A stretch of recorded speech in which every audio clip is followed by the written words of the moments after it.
And the only reason I thought it would be okay for Abdul Hakim to continue reading it today is because tomorrow they'll be hosting the Hawl of Habib Umar bin Sumait in Zanzibar. Sorry, in Comoros. The Hawl of Habib Umar bin Sumait is tomorrow on the 14th of this month, and that would be 50 years after his passing. And therefore I thought perhaps Allah placed it in Abdul Hakim's heart to make this mistake, so that we can recollect again for the second time the life of this great scholar as they celebrate the commemoration of his life tomorrow in Comoros, inshallah ta'ala. Now,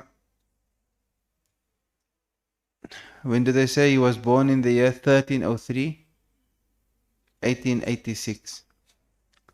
And when did he pass on? 1976. The 9th of Safar, 1396. The 1396 plus 50 gives you the year we are in now, on the 9th of Safar.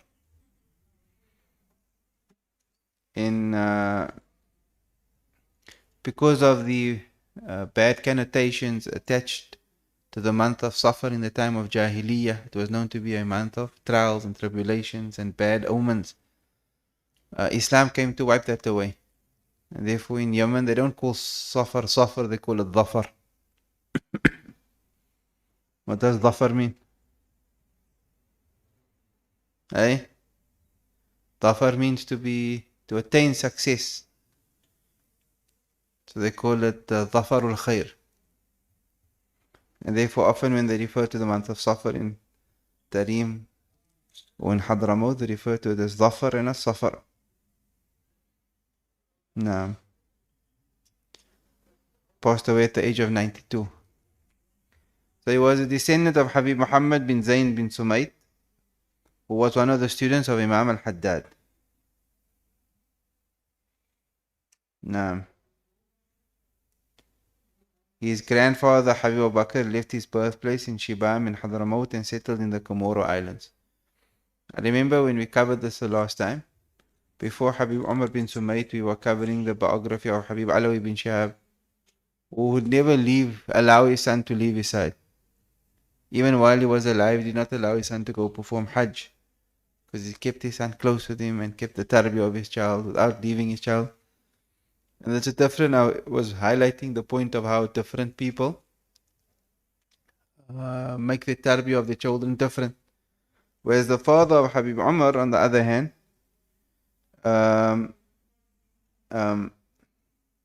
he said his grandfather Habib Bakr left his birthplace in Shibam in Hadramaut and settled in the Comoro Islands. So his grandfather came to Comoros. At that time it was a common route. Hadramis used to travel from Hadramaut, from Salalah in Oman to Zanzibar. I think there was a time when Oman may have had some control over Zanzibar. Therefore, a lot of the Omani culture, which is very much Hadrami culture, is very prevalent within Zanzibar, and that filtered over into Tanzania and other parts of Africa, but especially Zanzibar, Tanzania. Zanzibar is like a 20-minute flight from Tanzania. They're very close. So his father came to settle in Comoros, which is also close by, off the coast of East Africa. Habib Umar was born there. His father, he was Habib Umar bin Ahmad bin Abu Bakr. So his father's name was Ahmad. His father, Ahmad, was in Istanbul, Turkey, doing da'wah at the time when his son was born. And for most of his life, his father wasn't necessarily present. But yet his father kept a close hand over his tarbiyah from afar. So a father is never excused of doing tarbiyah of the child. It's just sometimes the father is very present, and sometimes the father, on account of his work, on account of his occupation, on account of his da'wah, he cannot be as present as someone else may be, but the father's responsibility of tarbiyah remains. He was with his teacher, Habib Fadl bin Alawi. And long before Habib Umar was born, long before Habib Umar bin Sumayt was born, his father's teacher, Habib Fadl, told him, I give you the glad tidings of your son that will be born. No. And his father's teacher named the son Umar. When they eventually informed the father about the birth of his son's name, in Comoros they named him, what did they name him? Some other name. But when his father eventually reached Comoros, he said, no, we already named my son Umar long time ago, so you have to change his name. Which is also interesting because the haqq of tasmiyah, the right of giving the name of a child, is that of the father. Yes, the father can consult the mother. In fact, it's encouraged that the father consults with the mother and they reach a beautiful name when it comes to the child. But if it's a debate or an argument or whatever the case may be, then the haqq of tasmiyah is that of the father, not the mother's. The mother has no say when it comes to the naming of a child. And when fathers consult their wives, when husbands consult their wives, it's only out of kindness and maybe fear also, you don't know. But otherwise it's their haqq, not the mother's haqq. Even though the practice of our mashayikh is generally that they would ask their teachers to choose the name, to give the name. When they ask the teacher to give the name, they're asking the teacher to choose the name. Because they believe that there's more khair and there's more barakah. No. If the husband doesn't have the power these days to give the name, how is he going to convince the wife that his teacher is going to give the name? Ajib. Subhanallah. When he was 6, his father requested that he be sent to him in Zanzibar. So his father was actively involved in da'wah. He was a judge in Zanzibar. And he was in Comoros. It also speaks of a mother and the role of a mother.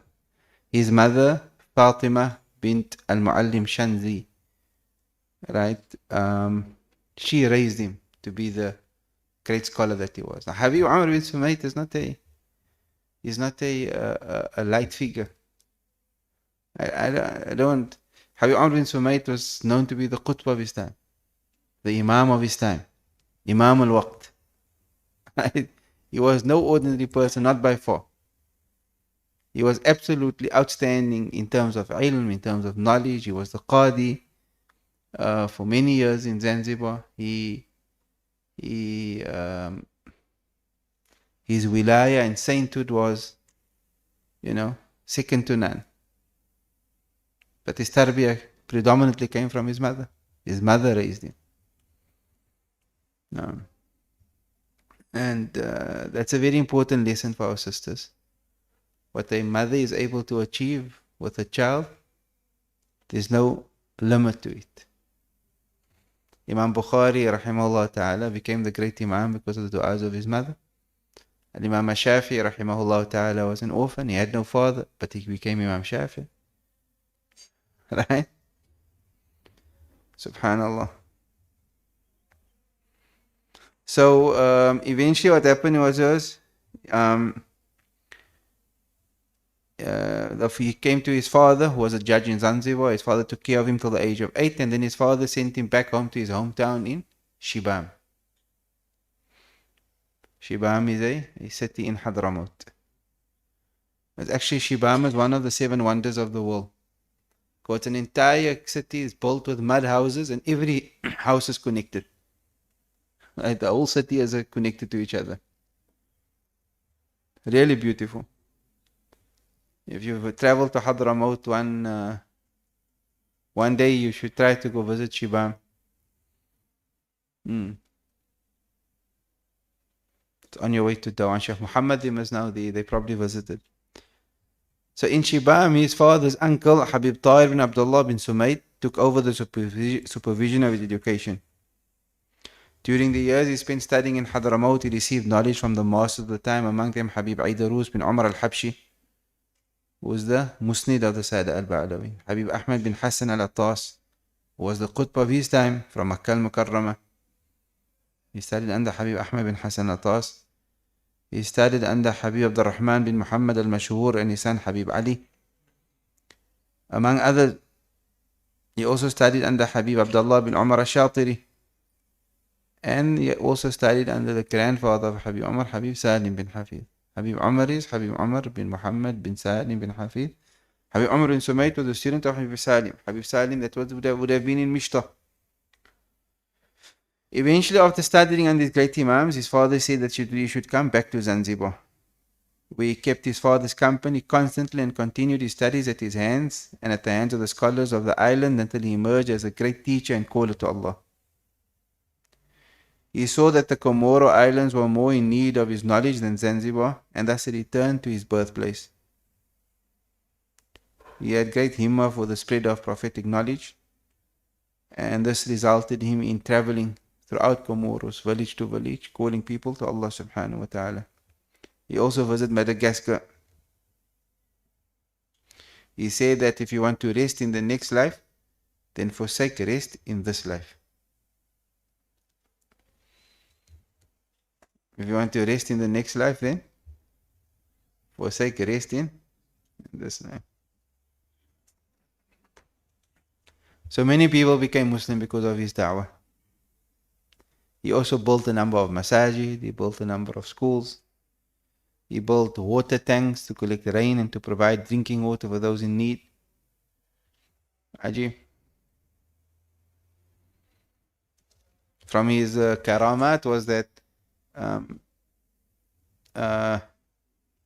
people would be suffering from malaria, which is a common disease spread by mosquitoes in Africa.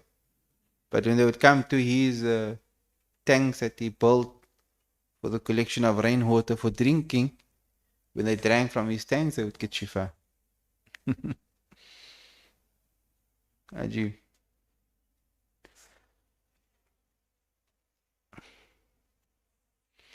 He is connects to our community through Shaykh Muhammad Salih of the Zawiyah.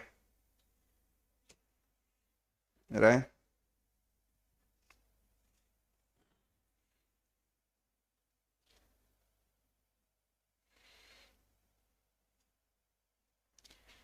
I don't know now if Shaykh Muhammad Salih actually met Habib Umar or not.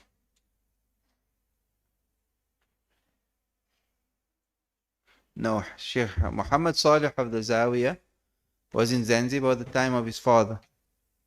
So Habib Umar bin Sumayt's father's name was Ahmad. When Habib Ahmad bin Abu Bakr bin Sumayt was the Qadi in Zanzibar, that was the time when Shaykh Muhammad Salih came to Zanzibar. And that Habib Ahmad, he appointed Shaykh Muhammad Salih to serve as a Qadi in Zanzibar for a certain duration while he stayed there. Shaykh Muhammad Salih, of course, is the Shaykh of where? That established the Zawiyah in Home Estate. So now you can see where Shaykh Muhammad Salih fits in. He was in Zanzibar at the same time. Habib Ahmad was the Qadi over there. So more than likely he met Habib Umar as well. Because Habib Umar was studying with his father, worked with his father. From the age of 7, he went to Shibam for some time, eventually come back, continue studying and working with his father. And eventually, because of his concern for his hometown, Comoros, he goes and he spends most of his life in Comoros.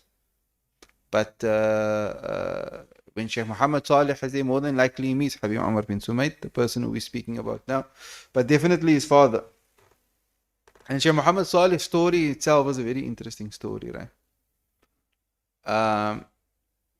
The Hendricks family of the Zawiyah,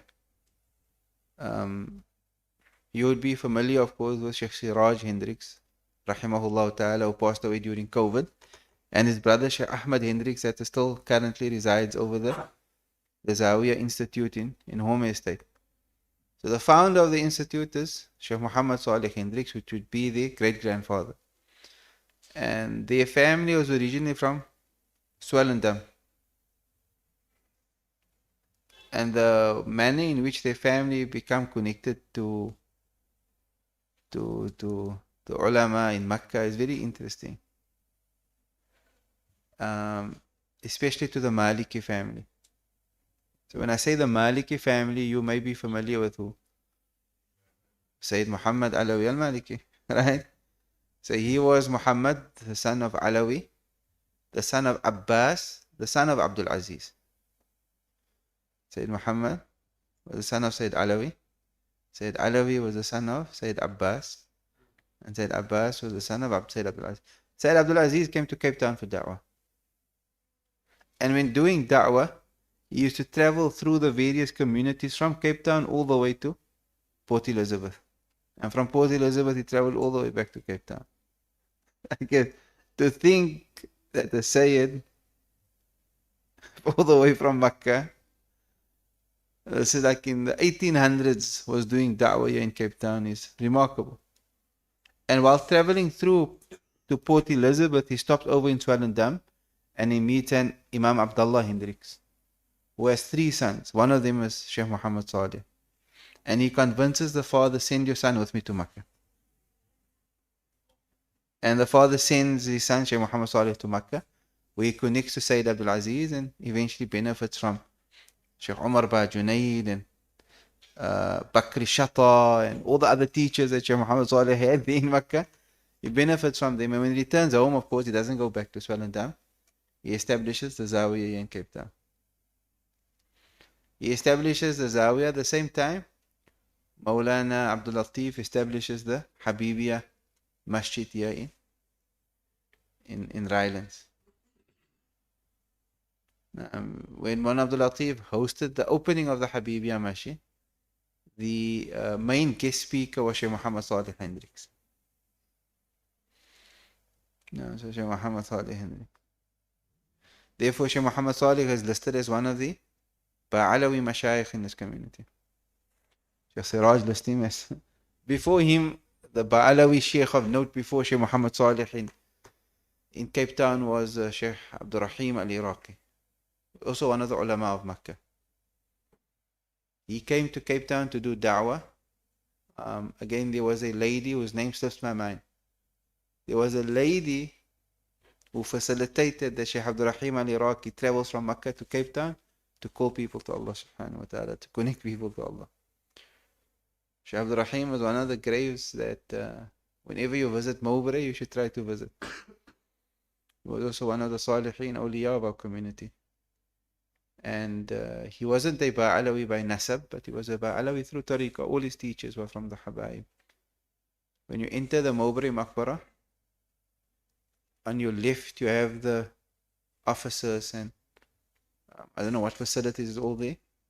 Immediately after that, about 3 or 4 graves from those officers. In the front row, the grave of Shaykh Abdurragmaan al-Iraqi. No. So, Shaykh Muhammad Saleh. So Shaykh Muhammad Saleh is connected to Habib Ahmad bin Abu Bakr bin Sumayt, the father of Habib Umar bin Sumayt. That we're reading his biography now. So eventually what happens is his father passes away in 1924 and Habib Umar then returns to Zanzibar to distribute the inheritance of his father, and he continues doing da'wah, working in Zanzibar for 3 years until he returns to Comoros again, where he continues teaching and calling to Allah while engaging in some business to support himself.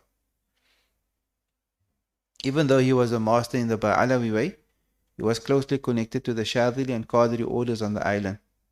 He would attend their gatherings and even compose poems which are still sung in those gatherings. The Sultan of Zanzibar appointed him judge of the island of Pemba, and then in 1938 as one of the judges of Zanzibar, as his father had been before him. In 1942 he was appointed chief judge of the island.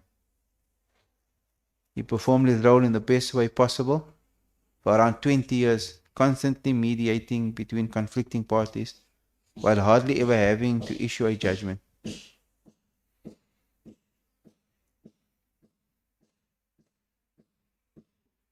He held a daily gathering after Asr in the Jami Masjid of Zanzibar. We visited the Jami Masjid. We were with Habib Umar in Zanzibar a few years ago and we had a Mawlud in this masjid. It's on the coast.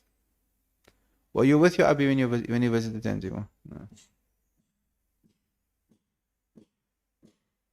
You teach from Fath al-Mu'in, an advanced text in the Shafi'i school. Who knows Fath al-Mu'in? Who wrote Fath al-Mu'in? Who was Mali Bari? A student of Ibn Hajar. That's what I want to do. He was a student of Ibn Hajar. And the famous Hashia on Fath al-Mu'in is? In Dar Mustafa now, by us as well, they removed Yaqut al-Nafis from the syllabus and replaced it with Fath al-Mu'in before Umdah. A large number of people would attend these classes of his. Among them would be people of wealth and status. When he saw that most people did not understand the level of fiqh that was taught from Fath al-Mu'in, he dropped down a few levels and started teaching them Safinatul Najah. So if you didn't know the book Fath al-Mu'in but you know Safinatul Najah, then you are the reason why Habib Umar dropped from Fath al-Mu'in to Safinatul Najah. Subhanallah. The way of the Sa'd al-Ba'lawi was always one that's connected to ilm, to knowledge. The emphasis on ilm was it would not be far-fetched to say that there's no other Sufi order known to have placed this great amount of emphasis on ilm like the Sa'd al-Ba'lawi. Ajib. He always had the best opinion of Allah and instilled this in whoever was with him. He said, seeking to approach Allah is the door to acceptance. Even if he only accepts one, everyone else will enter, because if people come to the door of the generous, he will not allow some to enter and turn some away. He will allow them all to enter. He had no regard for worldly possessions. He would spend freely from the wealth that came to him and had no regret for anything that he lost. After the revolution in Zanzibar in 1964, his house and all that it contained were confiscated by the government, but he never complained or showed any sign of discontent. He forgave all those that wronged him over the years and treated them in the best way. He said, if people would stop arranging their own affairs, Allah would arrange them in the best of ways. Ajib. فكرك واختيارك دعهما والتدبير أيضا وأشهد من برك. Imam Haddad said something similar to this. If people would stop arranging their own affairs, Allah would arrange them in the best of ways. Subhanallah. Look at a young child. He does not arrange his own affairs, and as a result, he receives love and compassion from his family. One of the things of Habib Umar bin Sumayt was that he wasn't a speaker really. Right? He wasn't really a speaker. Some of the awliya are like that. They're not known for great speeches. They're not known for a great amount of eloquence. Habib Umar bin Sumayt wasn't someone that spoke much. But when he spoke, it was meaningful. When he spoke, it had an effect. When he spoke, it was impactful. When he spoke, it was from heart to heart. Some of the Salihin, they don't even need to speak. Some of them, you just need to look at them. Others, you just need to be in their company. Ajib.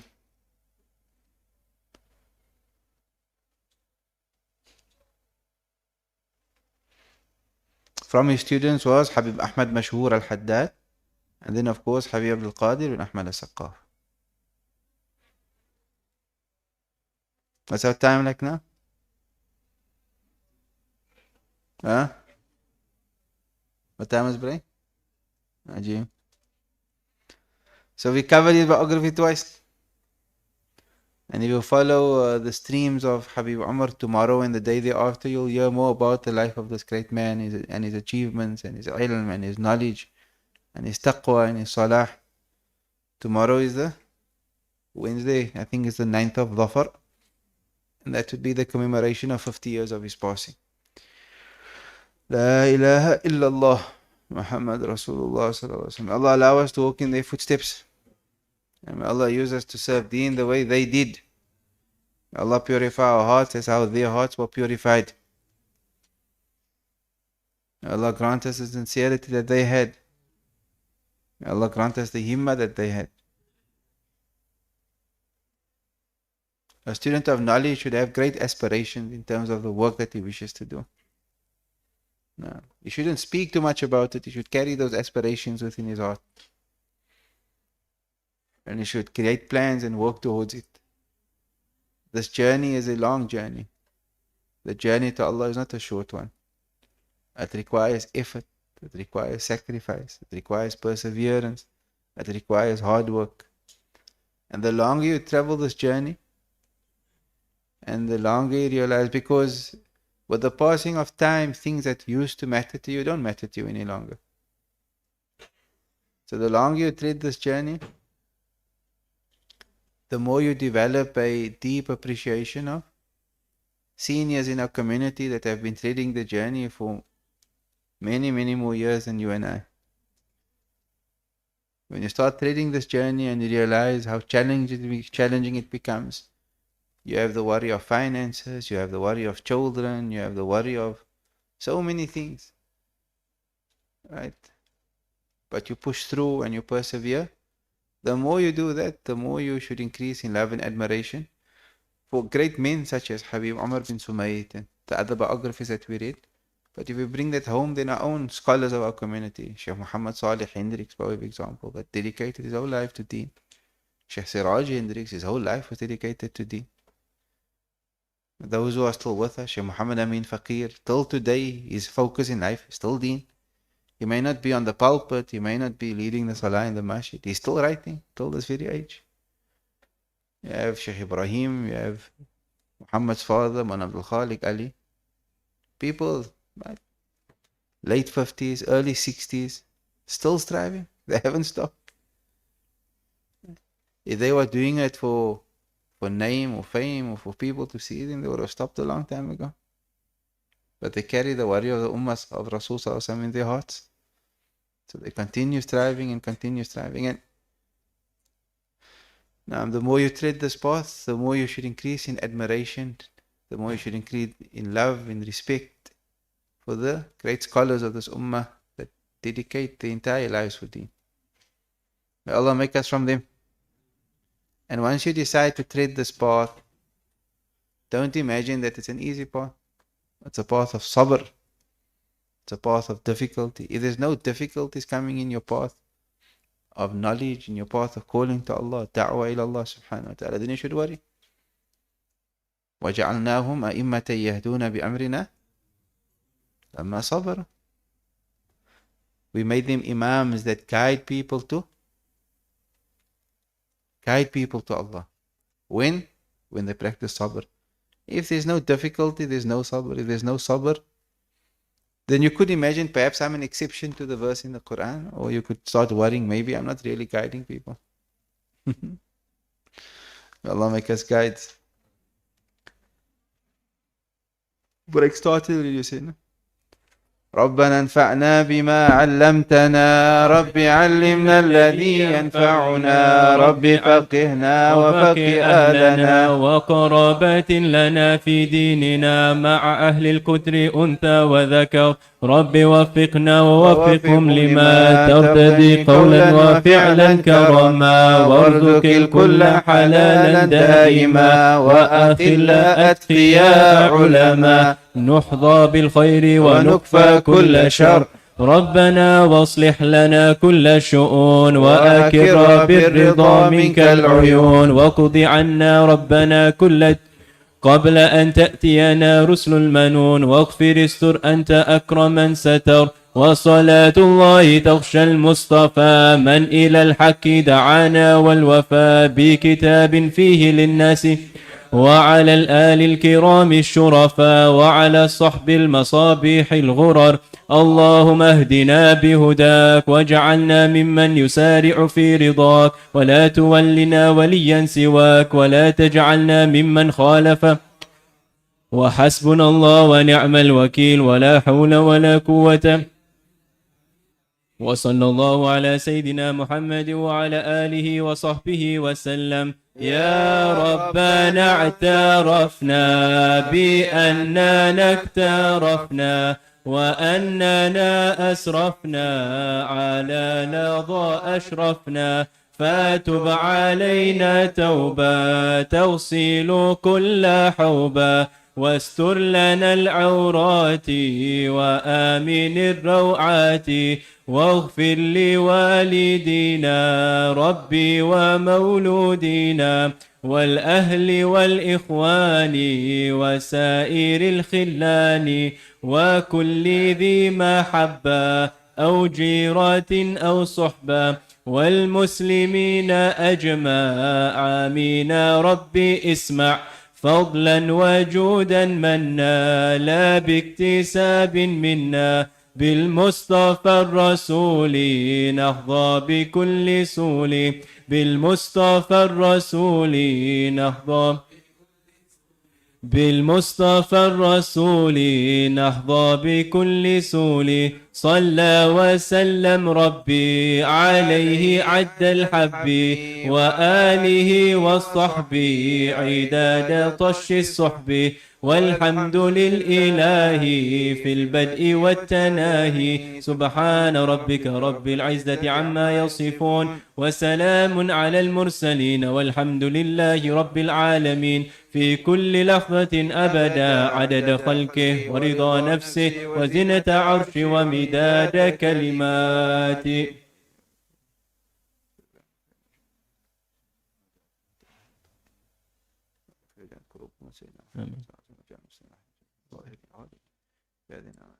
وإلى حضرة اللهم صل وسلم وبارك عليه.